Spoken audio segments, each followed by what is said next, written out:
Hi and welcome back to the channel. Stick around to the end of the video because I've got a weird piece of Japanese footage, about 10 seconds of it, that you might want to see. So this is the second video of my January only watch movies I haven't seen before challenge. And I've kept to it. I was tempted a couple of times and I would put on some movies when I was sleepy and kind of went through the streaming menus of my various streaming services and started to click on something and went, no, I can't watch that one. That one I've seen before. So I'm starting to feel the stress a little bit, but in a good way, because the 4 movies I've watched since the last time I did one of these videos have been pretty good. One of them is a wild little outlier. Another one's a hidden gem. The third one's a classic that I should have seen by now. And the fourth one is a crazy screwball comedy from the UK. So let's get started. I'm going to do them in reverse order, which is the order that I actually watched them, and talk about a movie called Helter, Skelter from 1949.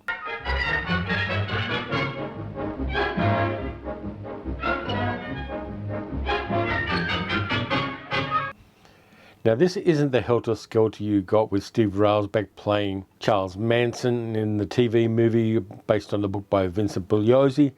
Get all of that out of your mind. This isn't it. This is a screwball comedy directed by Ralph Thomas, who went on to have a long career.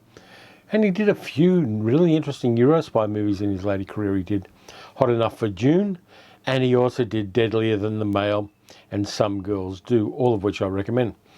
But this is 1949. It's post-war. Radio is still bigger than television in the UK. Gainsborough Films made this weird little kind of adaptation, well, not adaptation, but weird kind of variation on the theme of Olsen and Johnson's Hell's a Poppin'. And it's quite fun. In it, Carol Marsh plays a girl called Susan, who's a socialite and quite wealthy. She has 2 guardians looking after her, and the 2 guardians have kind of acquired her a couple of beaux who want to marry her. So all of them go to a nightclub. There's a pie fight. There's all sorts of weirdness ensues. And she meets a radio star played by David Tomlinson, who was also in Miranda and played Glynis John's husband in Mary Poppins. Everything goes a bit crazy and there's a bit of a kerfuffle. There's pie fights, there's all sorts of altercations at this nightclub. And poor Susan gets an incurable case of the hiccups. So everybody's distressed, most of all her. And so she tries some different ways of treating the hiccups. She goes and sees her doctor, played by Wilfred Hyde White. An absolute charlatan. Spencer here knows. I absolutely refuse to pander to them. I have extreme contempt for people who are superstitious. I don't care what you do. We must do as he says. After all, he is a doctor. She also goes to a psychiatrist played by English comedian Jimmy Edwards. Now I can see your troubles straight away. It's the beer. You look shocking. Stay off the beer, that's all. Come in. Who has a nurse played by Harry Seacombe from The Goon Show. I'm not kidding, all of these guys are in there. And the weird thing is that the movie might have been a bit short because they throw in one act of a silent movie comedy as well, just as filler material in this movie, along with, at the nightclub, a cabaret scene with a French cabaret artist who uses a Donald Duck puppet as his ventriloquist dummy. Ladies and gentlemen.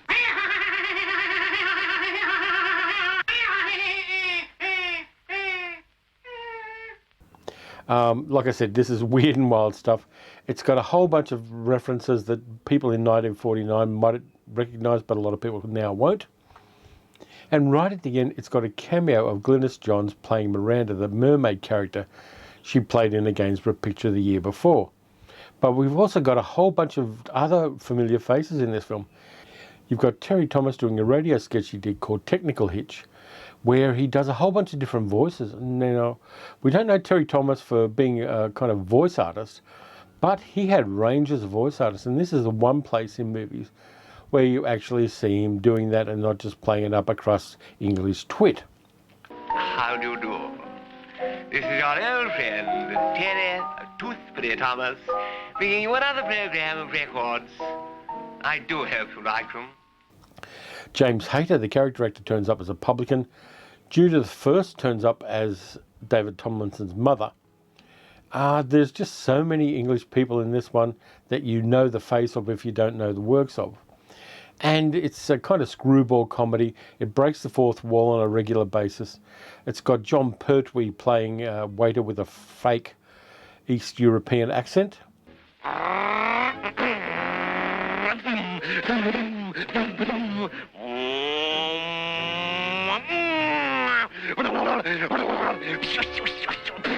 Nick Martin, you know. And he also plays Charles II. So there's lots of familiar faces in this one. It's a mad little comedy, and if you can find a copy of Helter Skelter, I think you'll have a bit of fun with it if you're that kind of person who likes British comedy and is a fan of Olsen and Johnson's Hell's a Poppin'. The second film I've got for you is The Hidden Gem. It's from 1958, and it's a movie called The Man Upstairs. Now, it wasn't made by a big film company. It was actually made by a trade union. And I've got to read this out because I haven't quite got it right yet. It's by the Association of Cinematograph, Television and Allied Technicians, which was an English union for film and television technical staff. They made about 23 films over a 10 or 12 year period, always on a low budget, always with really interesting actors in them. And The Man Upstairs is the one that my friend Nathaniel DeBell gave to me in that little group of movies that he gave to me over New Year's. I've actually got the Blu-ray of it here. No, that's not the one. Stars Richard Attenborough, Bernard Lee, who was M in the early James Bond films, and Donald Huston. And there it is, there's the cover of it. And this one is a hidden gem you've got to check out. No two ways about it.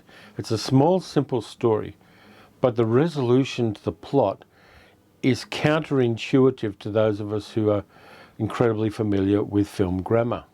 In this one, Richard Attenborough plays a guy who's a new resident in a boarding house. He lives on the top floor of the boarding house, and it's night time. He's clearly distressed. He's in chronic pain from an industrial accident that killed one of his co-workers. He's got insomnia. He's taking painkillers, but they're not working. He's taking sleeping pills, but they're not working. And the gas heater in his room isn't working, so he goes downstairs and knocks on his neighbour's door and tries to get his neighbour to help him with the gas meter because obviously it's cold and he needs to stay warm. That then wakes up another neighbour who lives next door. And the man upstairs, who's disoriented and in a lot of pain, accidentally strikes out and knocks the guy's glasses off and cuts him across here. The guy's distressed and calls the police. And things escalate from there through the whole household. There are about 8 or 10 different families living in this block of flats, which is run by a landlady. And things escalate as the police arrive. There are a couple of constables, one of whom was played by Edward Judd from First Men in the Moon, go upstairs and try to talk to him before a psychological officer can arrive. And Attenborough's character flails around again and accidentally knocks one of the cops down the stairs and quite seriously injures him. This then escalates the whole thing, and Bernard Lee, playing the superintendent of the police, gets involved, and he's a hardliner. He really doesn't take any crap from people who've injured one of his officers. Meanwhile, the council's psychological officer, played by Donald Huston, playing slightly against type but in an interesting way, arrives, and all of them try to talk to the man who's barricaded himself up in his room. And he has a gun, and he's obviously on the brink of suicide or doing something else really dangerous. All of the people who live in the boarding house are moved into one of the people's apartments by the police and kept isolated while things escalate. The police get the fire brigade involved in fire ladders. There's talk of getting some guns because police in England didn't have guns at the time, so they have to register to get guns. So there's talk of getting a pistol there. They also talk to the army about using tear gas, which was very much a no-no in England at the time, to force him out of the room. But the psychological officer and a number of other interested parties realise that this may drive the man to jump out the window. So you've got all of these things balanced. Now the movie runs 85 minutes. And all of this plays out in real time. All of the people who live in the units, some of whom are more kindly disposed towards the man upstairs, whose name's Peter Watson, is increasingly distressed. The cops try to talk to him. He suddenly looks outside and there are crowds of people. There's fire engines, there's trucks and cars and things like that. And this is increasing his agitation. It's very clear that the guy's unable to do his pain management by himself, and his insomnia is leading him towards psychosis. So we cut from the cops talking to each other and talking to various interested parties to Peter himself and to all of the families who live in the apartment. Some of whom already know him previously. And we get an interesting thing happening. There's a kind of 12 Angry Men thing happening with all of the residents of the apartments about who's at fault, who escalated this beyond what it needed to be, why the cops went ahead to try to approach the man without a psychological welfare officer there, and how this thing's going to resolve in a way that doesn't end up with the death of the man upstairs. The children he's actually helped tutor downstairs, their family doesn't want the kids to be traumatised. And so you get this moral quandary coming up in this film about how this should be best handled. Meanwhile, the cops are getting increasingly belligerent and their inspector gets involved, and it resolves in a way that's really counterintuitive to what we know about cinema, but is incredibly satisfying. And that brings us back to the origin of this movie, which is that it was created by a trade union.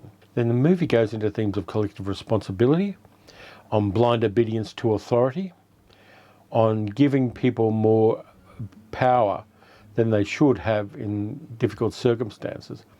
So there are a lot of themes in this film that play well and play to current concerns in a really fascinating way. It's not a big movie. It's directed by Don Chaffee, who's an Australian. And by the way, one of the families living in the apartments are Australians. And one of the crucial people in the plot is played by an actress called Dorothy Allison, who's an Australian actress, and she is really great. She's the moral core of this movie. Now, The Man Upstairs, like I said, it's got a Blu-ray release, and it's got to be the hidden gem of the year so far for me. It really is a complex and interesting film done on a small budget, on a fairly tight schedule, with some really interesting actors. The technicians obviously have done a first-rate job, because one of the reasons why the trade union made movies was to keep technicians and artisans and all of the workers in business in between movie gigs. And this one is better than I expected it to be. It really is. It may be one of the best films I've seen so far, and I've seen maybe 10 or 11 so far. But from a satisfaction viewpoint, this is one of the best movies I've seen so far. I'm not going to tell you the ending of it. I'm not going to do a spoiler on it. But the setup's enough to get you intrigued. And if you haven't seen it, you really should. And it's one of those movies that I thought about for hours after I watched it. Watching movies I haven't seen before is working for me already. By the way, if you haven't already, like, subscribe, and leave a comment. That brings me to the third movie. A movie I should have seen by now. It's by a director, writer that I like a lot, and I've actually talked about some of his movies previously on the channel. And this was the kind of creative shame movie in his oeuvre that I hadn't seen before and that I really should have. So it's Jack Lemmon, Shirley MacLaine, and Fred MacMurray, and it is The Apartment by Billy Wilder from 1960. People know this movie, but I hadn't seen it before. It's about a guy called C.C. Baxter who's just working as a schlub clerk in an enormous insurance company in New York City. It's a Mad Men sort of situation in a way, but without the advertising. And he's taken a shine to one of the elevator operators, played by Shirley MacLaine. Baxter also has a problem. A lot of his bosses are using his apartment 5 nights a week or 4 nights a week for assignations with their illicit girlfriends. And so he has to stay out of his own apartment till 8 or 9 at night, while his bosses get their bits on the side. CC, therefore, is a bit of an arsehole. Yeah, he's sucking up to the bosses by letting them use his home as a shag pad. And I really didn't like the character at the start, and I didn't entirely like him at the end of the film.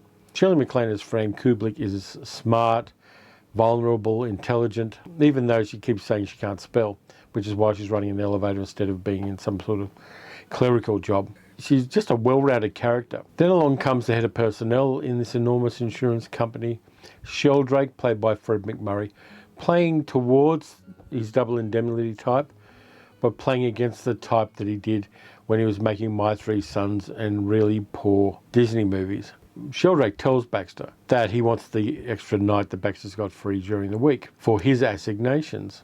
Billy Wilder had an incredibly sophisticated approach to infidelity and matters of the heart. He grew up and spent his early 20s in Weimar, Germany, when things were incredibly wild and free and open and very rainbow friendly. And so he had a very kind of European attitude to these things. The movie, which could be seen, it could have been played as a comedy if somebody else had done it, say Frank Tashlin or one of those directors. It would have been played as a comedy, but what Billy Wilder does that makes this one of the best movies of his era is he grounds it. The impact on Baxter and Frank Kubelik of the thoughtless, toxic masculinity of all of these other men is not to be discounted. It really is powerful. There's no consequences to these guys doing what they do. They can sack people on the spot and it's never questioned. They can harass people. They can promote people through favoritism. Everything that's wrong about corporate life and corporate culture is on display in The Apartment. There's some really tough scenes. Jack Crucian's in it as well, playing a doctor who lives next door to Baxter. And he is playing a comic role, but also a dramatic role. There are some scenes where he's got to do some doctor stuff, which are incredibly accurate to the way certain things are handled, but incredibly powerful and confronting as well.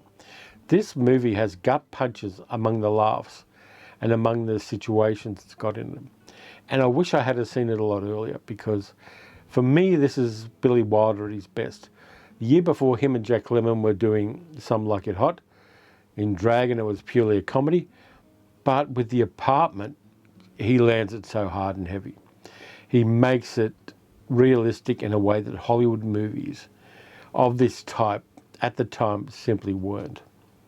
And he probably got it made off the back of Some Like It Hot, which was incredibly successful. But The Apartment, for me, is better than Some Like It Hot. It speaks to a contemporary audience now much more strongly than pretty much any other Billy Wilder movie. And I'm so glad I saw it. And this is one of the movies that I'm happy that I'm doing this January challenge, because it is prying open all the interesting films that I've, for whatever reason, haven't watched. I liked it a lot, and if you haven't seen it or you haven't seen it for a while, it might be time to. You might need to check it out. Now, the last movie I've seen is the polar opposite of a Billy Wilder movie, and that's not necessarily a bad thing. Back in the 1980s, a man called William Lee, a black guy living in Columbus, Ohio, was an incredibly big fan of Bruce Lee movies. He was a martial artist himself. He studied Bruce Lee movies assiduously. And he got himself a Super 8 camera and a bunch of people together.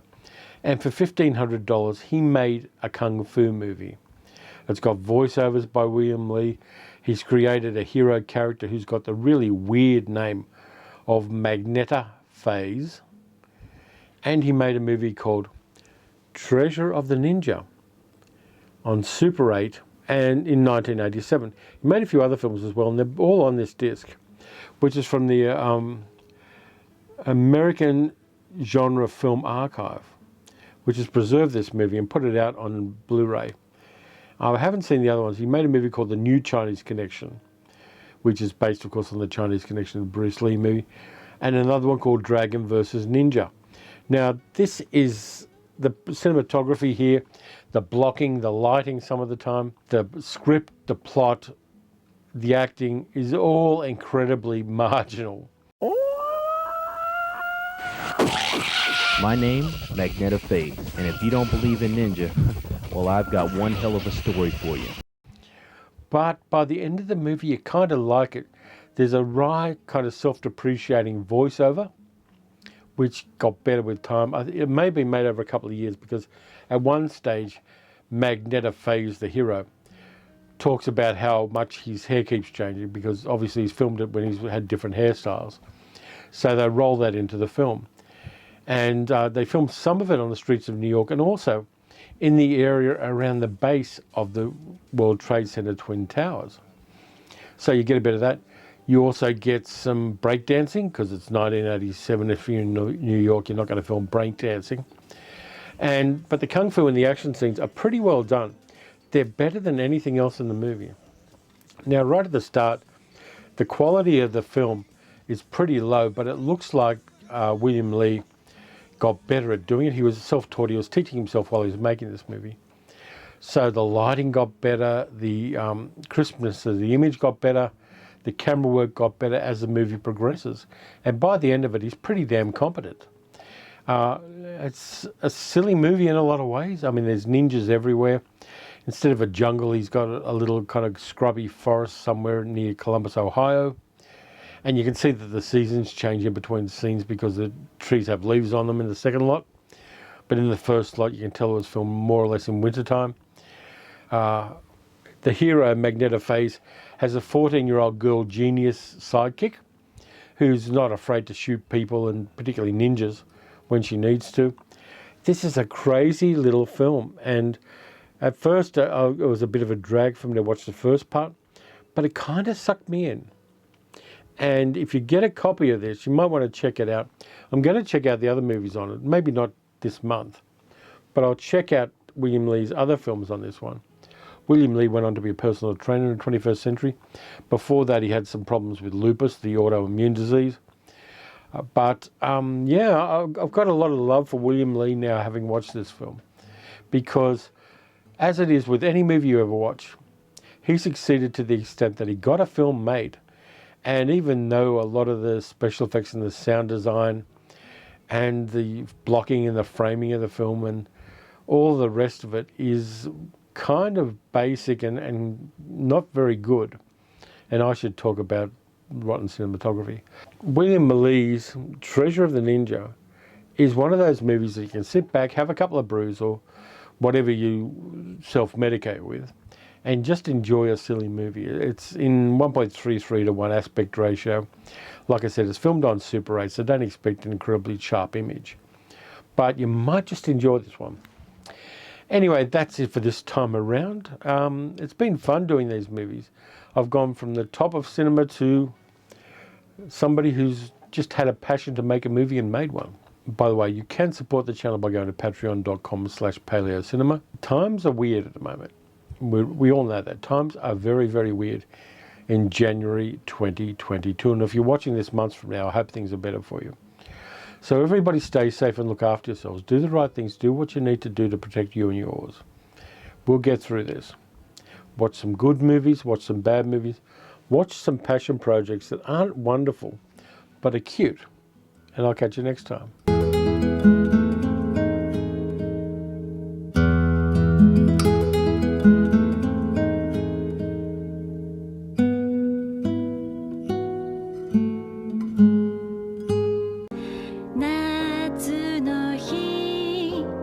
Itoli bochi no yoru